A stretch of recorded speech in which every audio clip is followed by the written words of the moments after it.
Hello everybody, this is Accelerator, and welcome back to Akumajo Dracula X, Nocturne in the Moonlight, otherwise known as Castlevania, Symphony of the Night. In the last episode we beat our first boss and stopped right at that save point, and in this episode we're just going to keep going through the castle.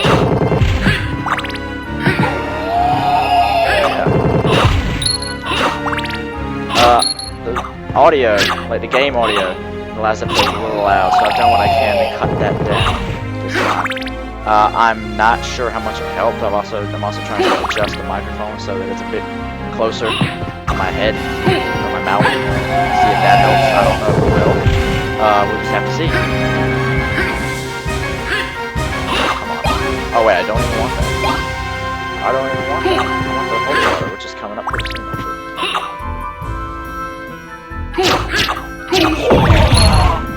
Let's go down, actually. Ow. There is something down here.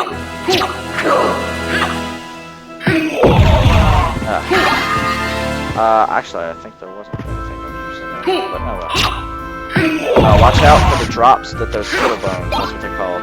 Watch out for the drops of saliva that they, I guess, drop. Because that will poison you if it touches you. Poison in this game doesn't drain your HP. It does worse. It cuts your attack and your defense too. Touching them doesn't inflict poison, but touching the saliva they drop will, which is not fun. So we're actually about to enter a new area, as evidenced by the now loading screen. The Marble Gallery. Holy water. Never drop this. Well, actually, there will be a couple occasions where you need a specific. There will be a couple occasions where you'll need a specific sub-weapon. That's what I'm looking for. There will be occasions where you need a specific sub-weapon, and you will have to drop the holy water. But I would never drop the holy water.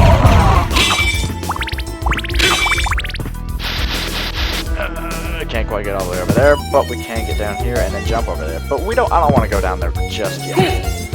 Later. Not now. And here there's another save room. I'm just going to refill my health real quick. And I'm not save yet, just in case something screws up with the recording. I want to go back to where I started. Actually, is there anything over here? No, okay. There's just a landing platform.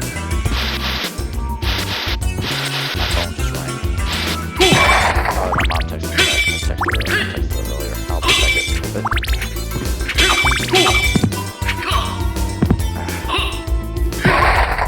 I'm actually honestly surprised my computer can run SF.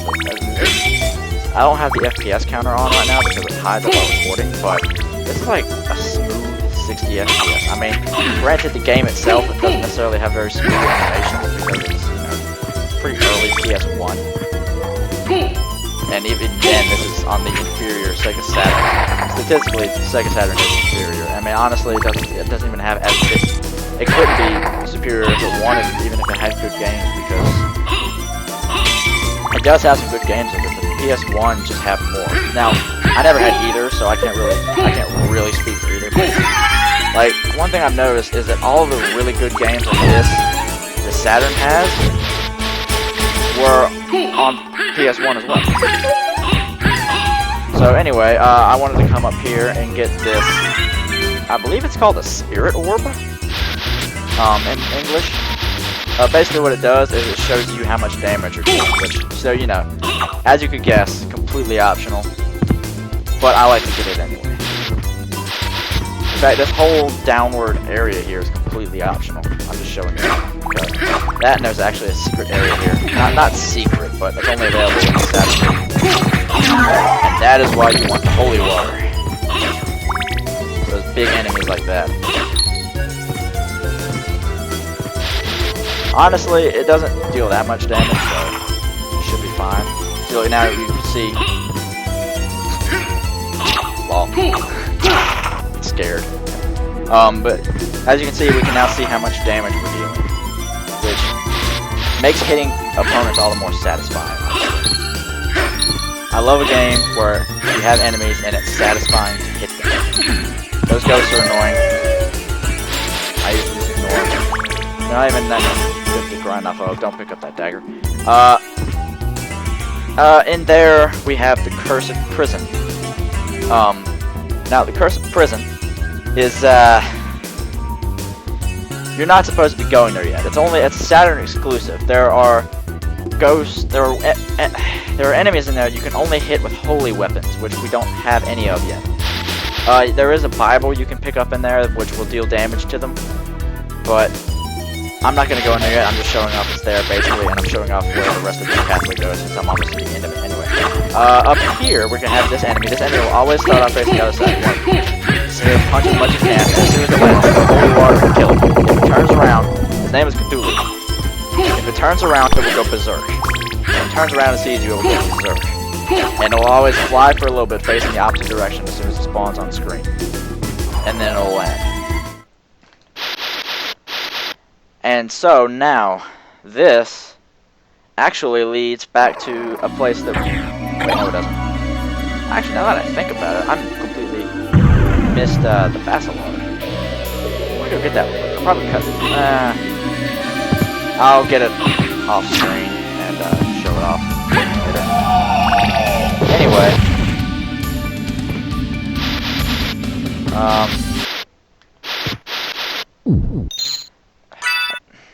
yeah, I'll show this on screen. I don't think it's too far away. I just gotta remember exactly where it is.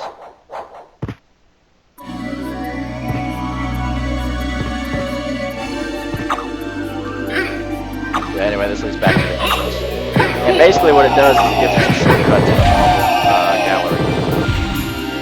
Yeah, I'm just not going to get the Basilard. Basically, the Basilard, it has about the same speed as the punch. It's slightly more powerful than your bare fist, but it can't hit twice like your bare fist can. So I'm just not even going to bother with it yet. If I ever find myself... Actually, we will have to go back to that general area later in the game, and I'll get it then, if I remember. Oh crap, this like probably good. Oh, or no, or not. Holy water is beast. And that is why you want the holy water. I will show off the Cursed Prison. I'm going to try to get as much map completion as possible, because that will actually change the ending. Yeah, based on your map completion. It will change your ending. So, what I'll probably do is just try to get as much as I can the first time, and if I don't get the good ending the first time, then I will specifically go back and try to get the gold ending later. I don't want to cut this out because I feel like it'll be a waste of time, and honestly I don't have that much time to record right now. I'm just recording so that I have something to upload. By the way, just letting you guys know, I won't be able to upload tomorrow. No way. Oh crap, it's gonna kill me! Okay, no, it wouldn't have killed me. Anyway.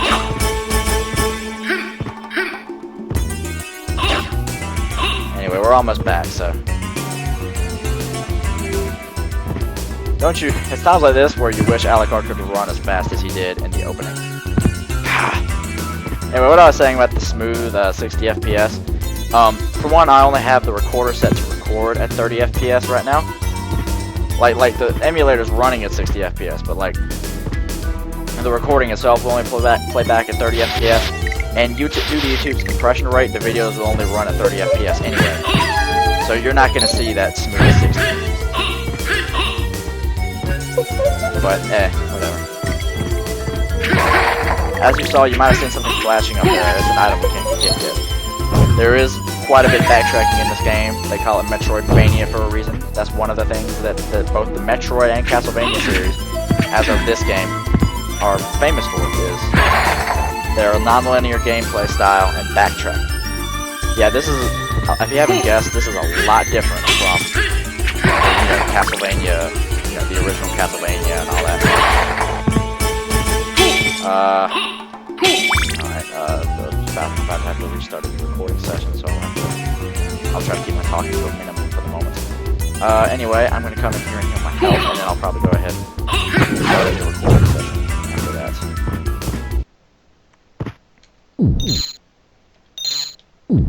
Okay, and cuts. And back in. Okay, guys, I'm back for more. Even though it was only like 2 seconds that I was gone.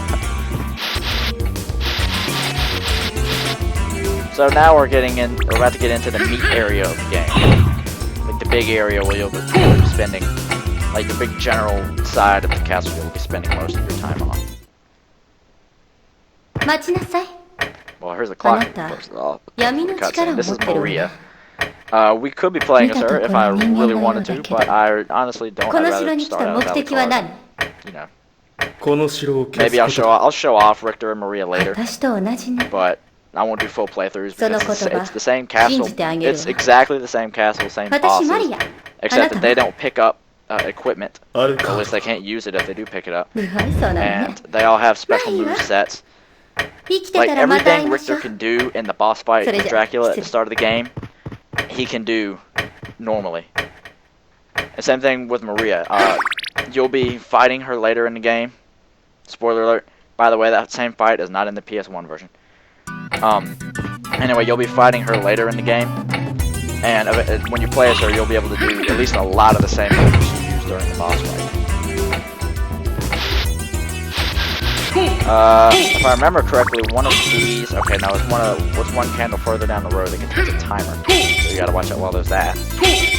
That too. It's not holy water that you want to avoid. The good thing about this game over other Castlevania games is you can pick up a sub... Like, after you collect the sub-weapon, it'll just drop the other one on the ground and it'll just go away after a few seconds. You have a chance to collect it again. Which is good, because there are times when you accidentally drop your holy water for a dagger. You don't want to do that. I think it's one of these that contains the timer. Oh no, actually I think one of those has holy water. It's this one, no, it's not. So that contains the timer. When we will need that later, but we can't do anything with it.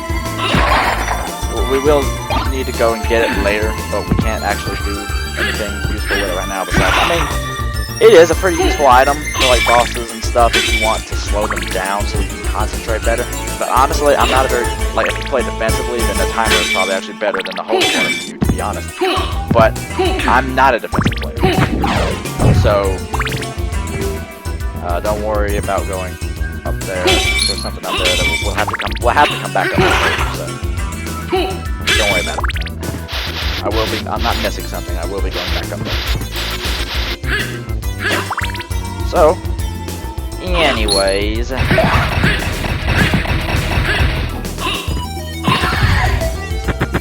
those are honestly pretty easy to kill. They don't attack you very often at all.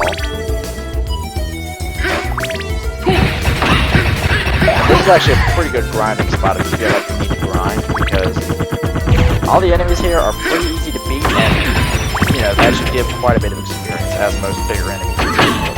I'm not saying that every enemy is going to give a lot of experience just because it's big, but in this case, it is. Same thing for these enemies coming up, which will be different. Right after the two red angel statues, we start seeing good enemies. And these are possibly the most annoying thing ever. If that little glowing red rock hits you, then you are going to get stoned. Which sounds a lot worse than it is, because it literally turns you to stone, and you have to wiggle the control pad to get out of it, like this. It doesn't even deal any damage, but yet, what it does do though is you actually take more damage while stoned. So, yeah. And that will become very annoying in an area later in the game. And considering the monster in Greek mythology that can turn creatures into stone, and Castlevania's history of where to put enemies that are based off of this entity, you'll probably know what area I'm talking about. But in case you don't, I'm not spoiling it.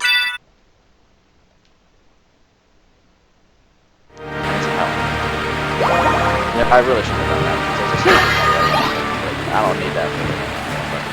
I'm going to explore that area down there later. Actually, no, I'm going to explore it right now, because I just know something's down there. This enemy can be quite hard to kill. I would recommend actually using a magic spell on it. Soul Steal. That helps a lot. Unfortunately, it completely eats up your magic. So, now, yeah, one more hit will kill it. Now, I believe it's actually still gone if you go back there. Now, you want to stand here for a certain amount of time. I don't remember exactly how long this period of time is. It's probably about 10 seconds or so. Yeah. Stand here. Any second now. Any second now. I must not be standing in the right spot. Okay, let me try that. Alright. Second now. Second now. Come on.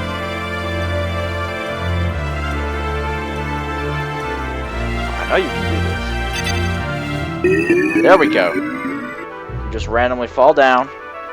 And then there's the Jewel Knuckles and the Mirror Cuirass. The Jewel Knuckles are exactly the same as your fists, except even more powerful. And we also got the Mirror Cuirass, which is stronger than the Leather Cuirass. So we are going to replace that. And now, we can't actually go out there because what the game originally intends you to do, or makes you think you have to do, is get the Mist power up, which you'll get later in the game, and then come in here. And I mean, at that point, there's stuff, besides maybe the Jewel Knuckles, which I like to use a lot throughout the game, there's stuff far more powerful than at least the Mirror Cuirass by that point in the game. But, with that, we can just go to yeah, and that enemy stays dead, so we don't have to worry about that. We got a pretty interesting boss fight coming up. So, it's, the Sonic Adventure 2 Syndrome boss. Only not as strange.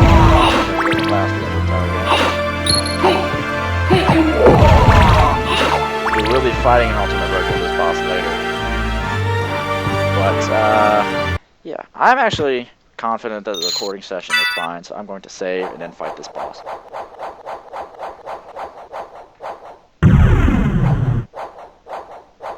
And then I'll come back here and save again.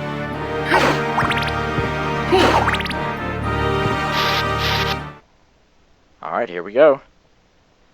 Oh, one thing you want to do really quick is go into your inventory and equip the red rust that you should have picked up from like one of the first enemies in the game. Now, it's a two-handed sword, it's a lot weaker than what you got now. Just trust me on this.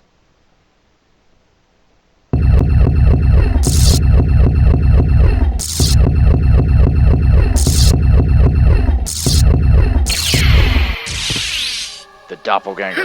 So, if you hit him with the red rust, he becomes cursed, which means he can only try to turn to a bat and wing smash you, or he can throw daggers at you, which are the weakest sub-weapon in the game. So now I would recommend putting your old equipment back on, and hopefully by the idea is that by the time he's uncursed, you'll have him weak enough where it won't really matter. So you can see he's like ducking and glowing orange. Wow, yeah, see, and then you can get into like a jab lock like that. So be sure to stay around for the life max up that is about to show up right now. And so, this has been an episode of Akumajo Dracula X Nocturne in the Moonlight, aka Castlevania Symphony of the Night. Man, that's a mouthful. I'm just gonna start calling it Symphony of the Night from now on. That's what everybody knows it as. Anyway, I have been Accelerator. This has been Castlevania Symphony of the Night, and I will see you guys next time. Stay tuned for more.